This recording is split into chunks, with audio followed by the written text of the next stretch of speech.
बिस्मिल्लाहिर्रहमानिर्रहीम अस्सलाम वालेकुम, खुशामदीद आप सबको मेरे चैनल पे। जो आज मैं रेसिपी बना रही हूँ वो बिल्कुल ही इजी बनती है और हर घर की जान होती है।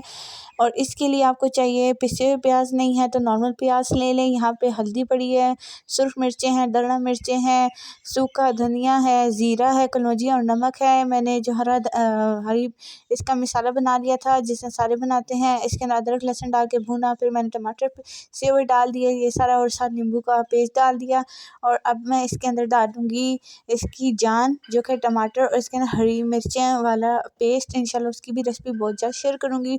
इसको भूना, उसके बाद इसके अंदर मैं डाली आलू, और इसके अंदर मैं डालूँगी गर्म पानी। हाँ जी, आप अगर हर साल में गर्म पानी डालेंगे सिवाय चावलों को छोड़ के, बहुत मज़े का बनेगा। और ये रेसिपी आप सहरी में ज़रूर बनाइएगा, पराठों के साथ और दही के साथ, चपाती के साथ, तंदूरी रोटी के साथ, और इवन आप इसे चावलों के साथ भी खा सकते हैं। आप एक दफ़ा पकाइएगा, मुझे बताइएगा कि आपको कैसी लगी।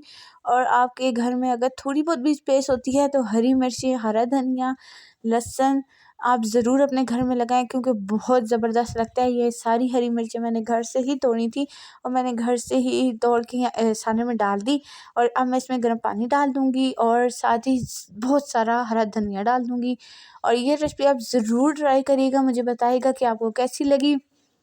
अपना कीमती राय का इज़हार भी किया करें, मुझे बताया करें कि आपको आगे कौन सी रेसिपी देखनी है।